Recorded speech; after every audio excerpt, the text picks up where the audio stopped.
I hate to tell you this, but you are making it much harder on yourself to achieve lasting weight loss without utilizing these powerful GLP-1 medications, or at the very least, microdosing them. However, GLP-1 medications might not be the right solution for you, and they might actually cause some harm. If you want a solution for inflammation, insulin resistance, quality of life, and so much more than just lasting weight loss, then your ability to control your outcome starts now by paying attention to what I have to say. My name is Dr. Jones, and I work with medical practitioners, and together we provide lasting weight loss solutions across the country. We've helped over thousands of individuals utilize these GLP-1 medications, including microdosing, to achieve lasting weight loss outcomes. Let's get into this one.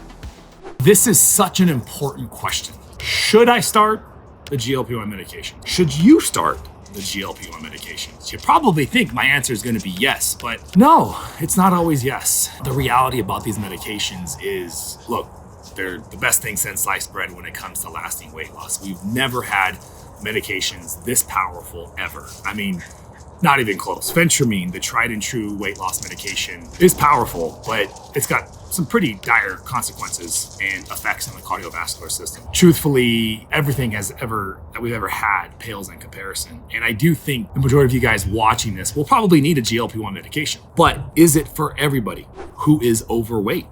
And the answer is no. How do I decide? Like, what does this look like? What does it entail? How do I know if it's right for me? Are the questions that you might be wondering and asking yourself. Don't just go to social media, because it's very confusing and very overwhelming, because you have so many different schools of thoughts and ideas of how to approach it. You don't need these medications, they're toxic, they're poison. Oh gosh, when I see people say that kind of stuff, I'm like, you really don't know what the hell you're talking about. To the full-blown, this is a chronic disease, you will need this medication for the rest of your life, this is an incurable disease, yada, yada, yada. I work with medical practitioners. I do the coaching, they do the prescriptions. We have people all the time that come to us and we tell them, no, this is not right for you. This is what I really want to get into, and I really want to focus on, well, what is the alternative, right? What does it look like if you're going to embark on your weight loss journey without weight loss medications, without GLP-1 medications? Because you certainly can do it. Look, before these medications, there were plenty of people that have achieved lasting weight loss, but there's plenty of people, and you may know some of them, but statistically, over 85% of individuals who have ever embarked on a weight loss journey and successfully lost over 10% of their body weight have actually failed to keep it off.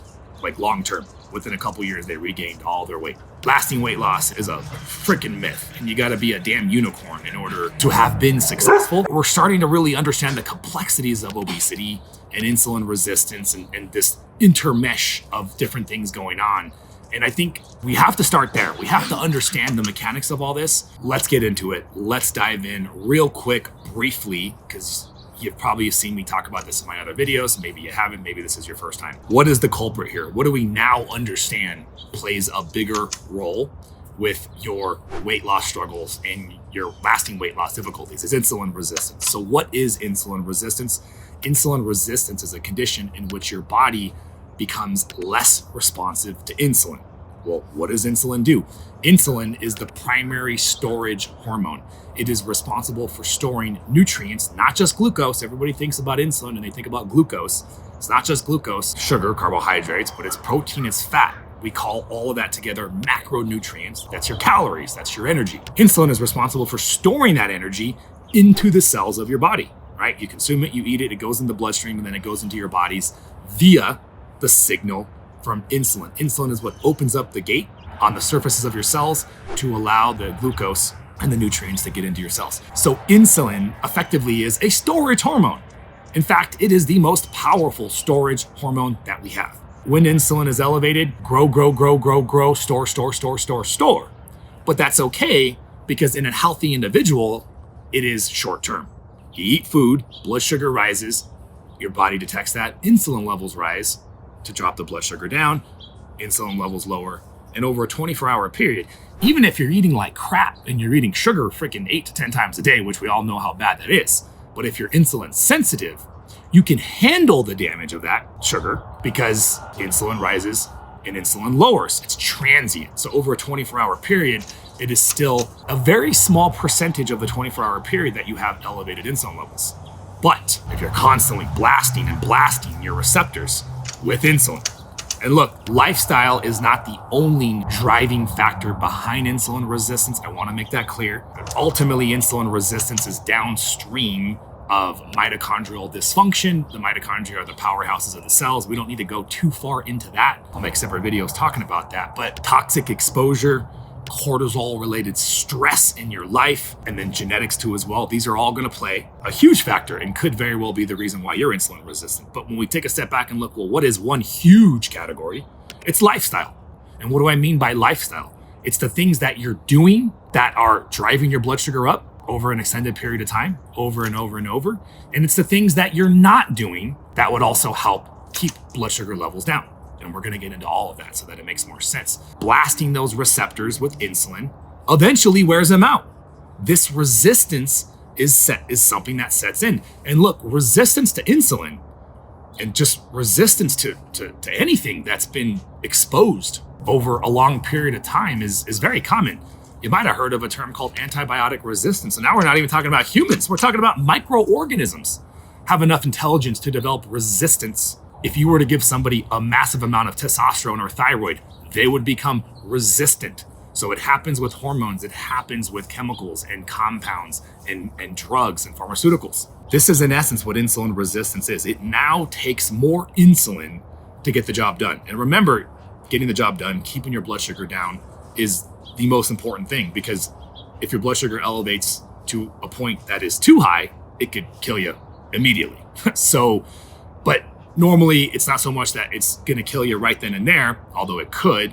It's more so hanging out in a much elevated blood sugar level will kill you over time, but relatively quickly. So we know how devastating uncontrolled blood sugar is. I mean, you lose toes, you lose appendages. It causes massive destruction to your cardiovascular system, to your circulatory system. And it's just, it's a nasty place to be. So getting your blood sugar down under control is the immediate need of attention and focus for the first phase of sort of getting control of the situation if you are experiencing uncontrolled blood sugar levels. But we're not necessarily talking about diabetics right now. We're just talking about the insulin resistance pathway, okay? So remember when I mentioned the chronic, irreversible nature, at least the opinion that many providers and people have still today, that diabetes and obesity is chronic and irreversible, right? Insulin resistance, what do we see happens? It's a perpetuating process. Over time, an individual becomes more and more insulin resistant. And this is why, if you are diabetic, this process sounds all too familiar with you, right? You're getting your routine blood checks, everything's fine, and all of a sudden one day your doctor says, hey, your A1C is creeping up, you're pre-diabetic, and then eventually you're diabetic, and then eventually you need a little bit of metformin, and then it's more metformin, and then probably some sulfonylureas, and then some more sulfonylureas, and then maybe a third medication, and then eventually you become insulin dependent. First it's a little bit of insulin, and then it's more insulin. I mean, this hole keeps getting deeper and deeper and deeper. This is the problem with insulin resistance. Remember, insulin levels being elevated creates the resistance, but then the resistance creates more insulin because your body has to get the job done. And so therefore it has to make more insulin. And eventually it gets to the point where you just have this situation, which medically we call hyperinsulinemia, or just simply put, chronically elevated insulin levels. Now we go back to understanding insulin, which is a storage hormone. Grow, store 24/7. Now, think about that for a second. The symptoms of insulin resistance, now they're gonna start making sense. We've heard people talking about when you're insulin resistant, you have no energy levels. You're tired all the time. You're foggy thinking. You're obviously storing a lot of body fat. You're gaining body fat. You have a difficult time losing weight. Why is that? By definition, store, grow. Yes, it's the energy in and energy out. Ultimately, on the short term, you have to be in a caloric surplus and you have to be in a caloric deficit. And I think this is what creates massive amount of confusion. And I have separate videos where I literally focus on just that. So I got to give a brief summary in this video about the whole calories versus hormones, but you have to understand it because remember, the point of this video is for you to figure out whether you should take GLP-1 medications. And I think an understanding of what we're going to get into now will help you make your decision about whether or not you should be taking GLP-1 medications for your lasting weight loss. Like, what's the culprit here? When it comes to calories, right? Yes, again, surplus equals gain, caloric deficit equals loss. So there's a ton of confusion and disagreement and controversy, right? You heard it. It's all about calories. Oh, no, it's not. It's about hormones. Truthfully, I'll tell you unequivocally, they both matter. But the one that matters more, and what I'm attempting to explain, is insulin. Because elevated insulin levels and leptin-2 as well, there's a couple different hormones, which is why they call this the hormonal basis obesity or the carbohydrate insulin model. I think the one that we really, just to convey the idea and understanding, it's really insulin. That's the biggest culprit here. Insulin levels being elevated chronically all the time, which is extremely unnatural, means that your body has this powerful hormone that's always saying grow, grow, grow, grow, grow, store, store, store, store, store. In what way could it cause your body to grow and store? Well, one way to grow is to put you in a caloric surplus. How can I put you into a caloric surplus? Well, I can make you massively hungry. And I think I actually didn't mention hunger levels being higher in people that are insulin resistant. How could I forget that? That's called food chatter.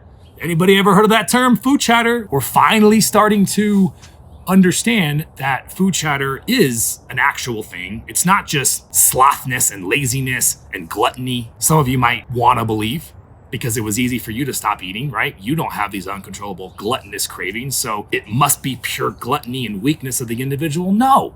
I mean, it certainly can be. And some of you watching this would know whether, if you're being honest and straight with yourself, whether this is an issue of gluttony or whether this is you having a body that's working against you. Because remember, store, store, store, store, store, grow, grow, grow, grow, grow. We can make you grow by making you massively hungry, by making you tired all the time so that you don't expend as much energy.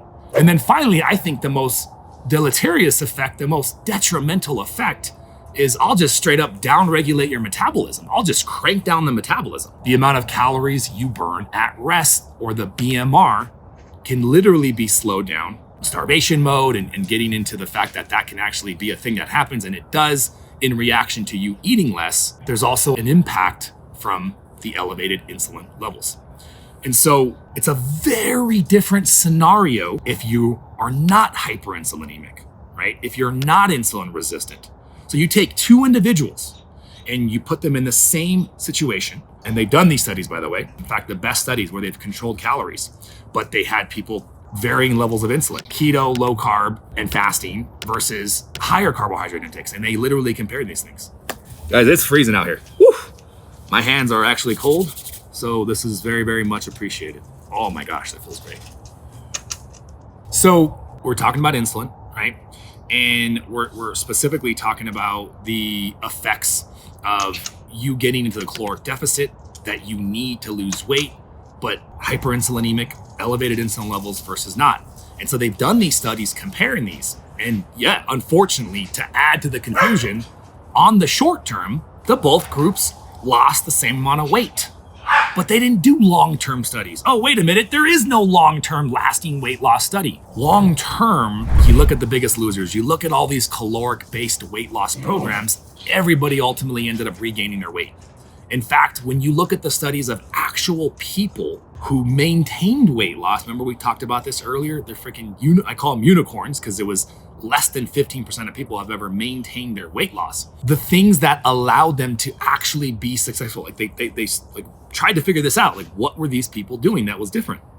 And what they were doing was all mental related, good mindset. They had a good supportive environment. They exercised every day. They were very conscious over their caloric intake and monitored it every single day. They had methods to prevent them from becoming anxious or becoming depressed. Good supportive cognitive therapy environment. Oh, no problem. I just gotta be able to execute on all that. Exercise every single day, count my calories every single day, never get anxious, never get depressed, have a good supportive environment. That's it. Oh, shoot. That's easy.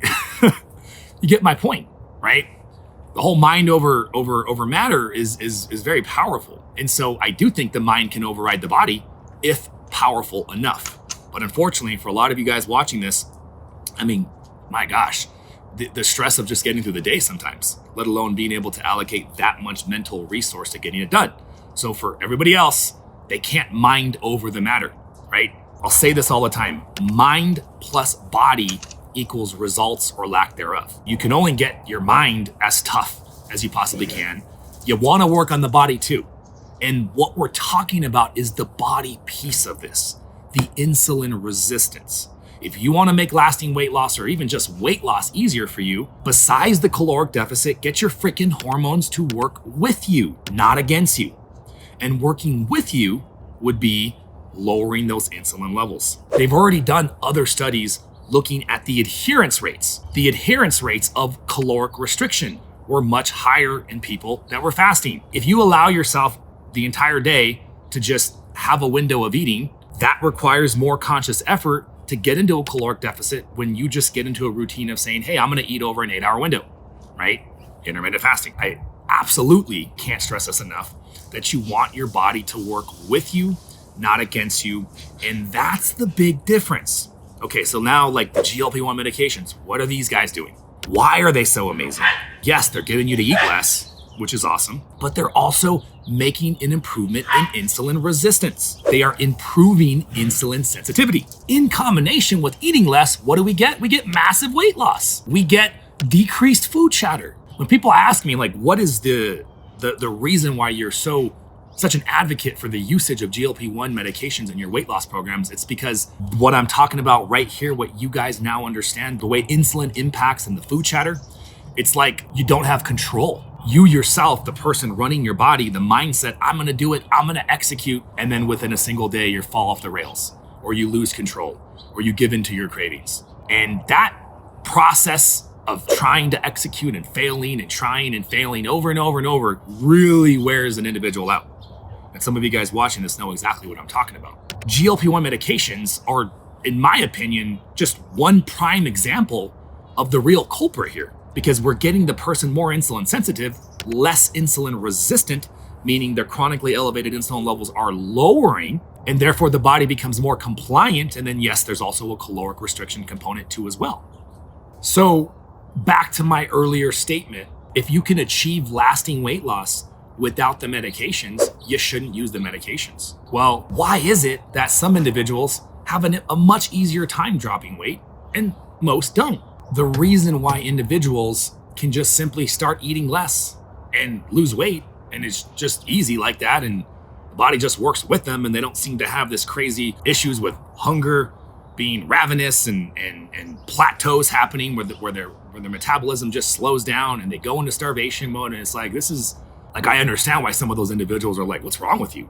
Or why some people get so like, they'll come to me on my lives and they'll be like, you're recommending poison for people, and it's just, put down the fork and it's just like, stop being lazy. And they really think that because it was easy for them, and they don't have an understanding of metabolic health, and they don't have any reality on a body that's not compliant. And so what I'm saying is that if you are able to get more serious and your body just works with you, well, then don't use the medications, okay? But that's gonna have to be a conversation that you have with yourself. You're gonna have to get honest and straight and get serious and really figure out, like, have you really tried? Because remember, we talked about the research that over 85% of people who have ever lost more than 10% of their body weight have failed to keep it off. And then they looked at the 15%, they looked at the unicorns. Why were they unicorns? What did they do that was special? Oh, they had crazy tough mindsets. All right, well, do you have a crazy tough mindset? Are you in a situation in your life where you can rise to the occasion? I mean, here's the thing, guys, and I don't mean any offense when I say, are you mentally tough enough? Because that's really probably not the best way to word it. Are you in a situation in your life where you can rise to the occasion? I think that's the better way to approach this, because like I said earlier, I mean, you got jobs, you got responsibilities, you got kids, you got partners, you got all these other things that are taking away. I like to think of it as attention units, but we all have like marbles to play with, At any given time, we can only allocate our marbles, our attention, and our focus to so many things at once. And the more things that we try to do at once in our life, the more dispersed we are and the less effective that we are, okay? I think most people would universally agree with some sort of, whether you want to call it marbles or that's just what I call it. But a lot of you just don't have the ability to allocate the mental resources that it would need to be one of those unicorns. And so should you use the GLP-1 medications? Well, where are you at in your life? And I think, have you honestly tried is a fantastic and powerful question to start asking yourself. Insulin resistance is a spectrum. By the way, guys, the way that you can check for insulin resistance, if you're curious, you can reach out to us. I'll link to it in the description, but it's a simple test of fasting insulin and C-peptide. Why does fasting insulin and C-peptide, by the way, just is a marker that's more accurate, but tells us the same thing that fasting insulin does.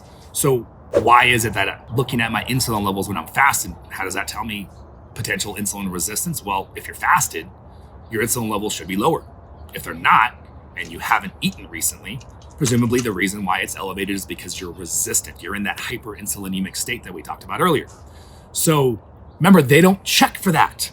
That's not part of standard panels.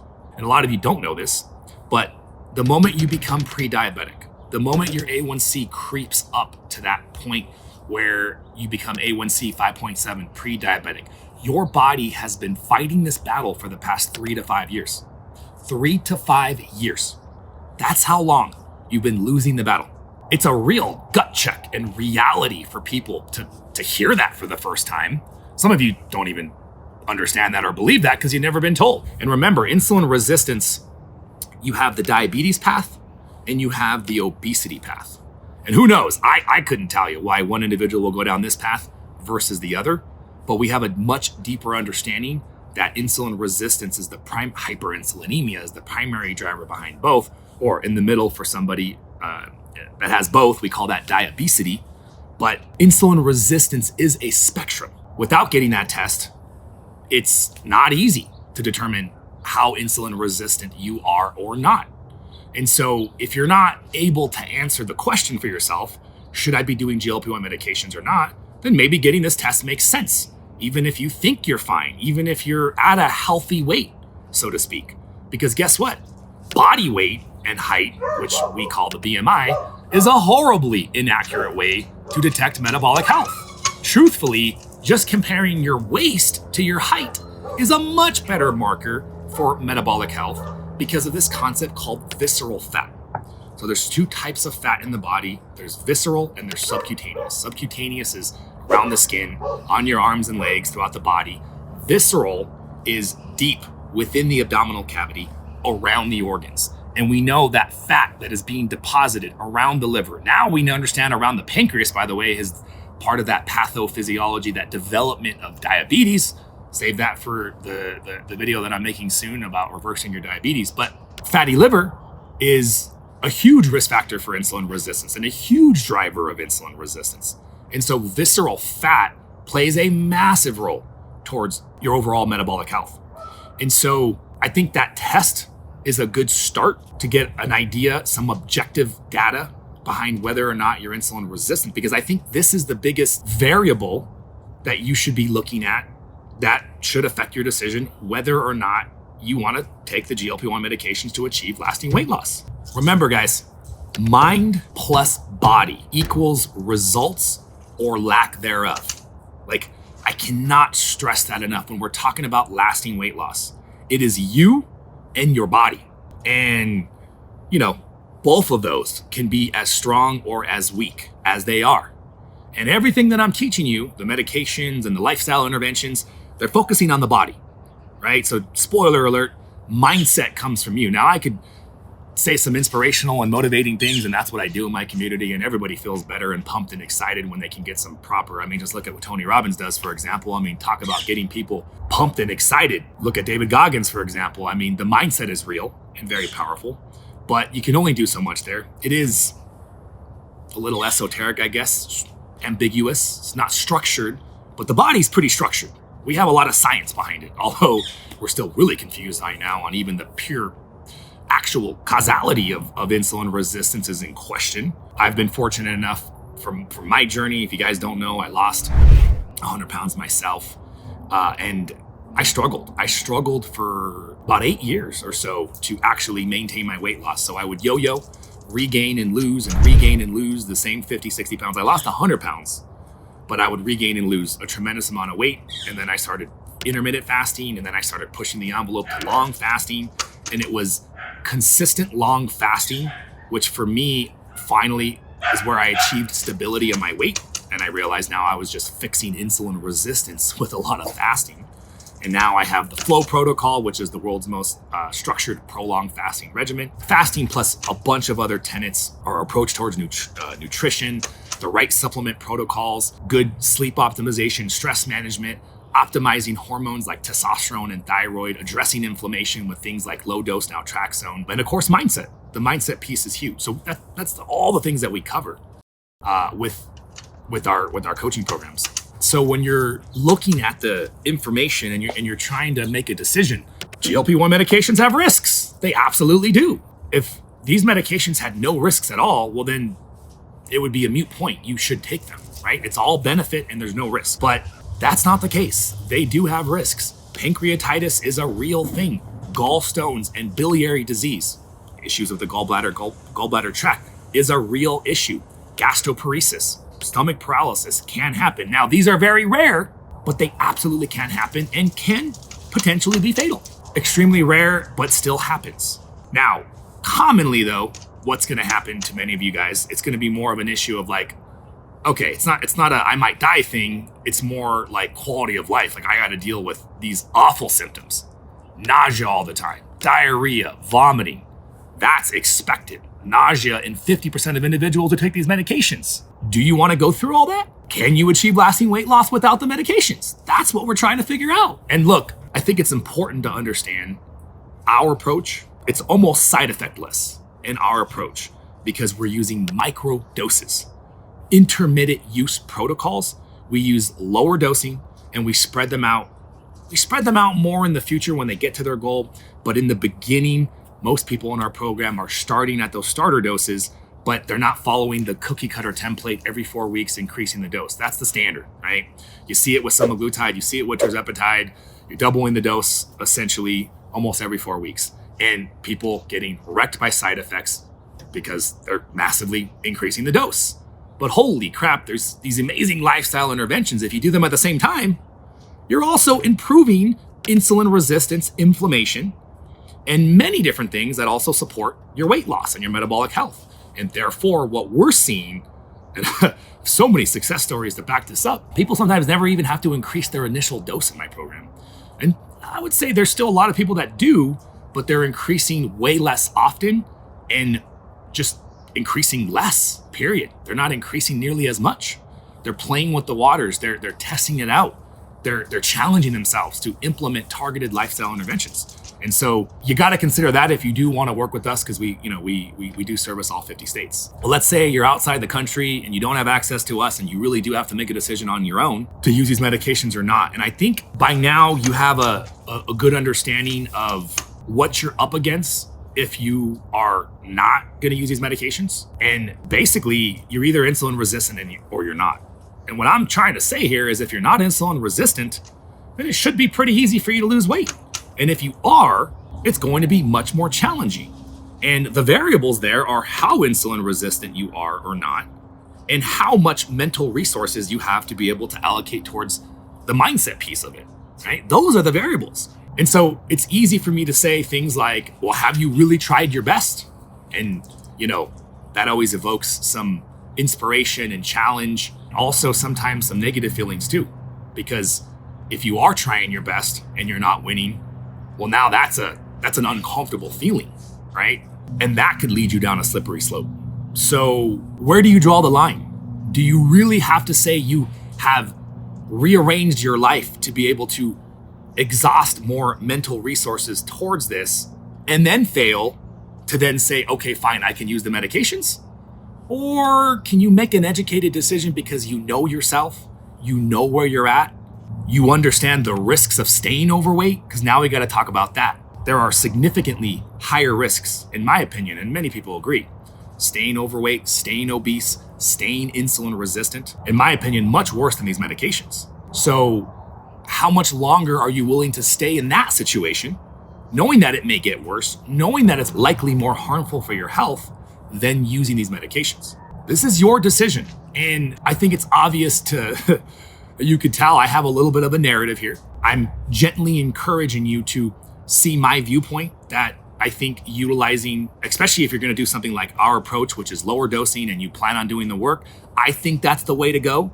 But I hope this has helped you with a better understanding of the things that you need to consider and look at, and maybe even a test to go take and do to find out and make a decision, because you got to take action. You got to seize the opportunity that you have in front of you, and you got to go make this happen.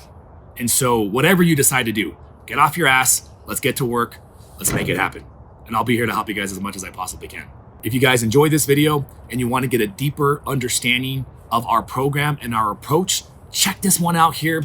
I actually spend more time in this video getting into the protocol, the FLOA protocol, what it's like and how it can help you guys achieve lasting weight loss. And I'll also give you guys a link in the description so that you can schedule yourself for a free consultation. We'll see you guys later.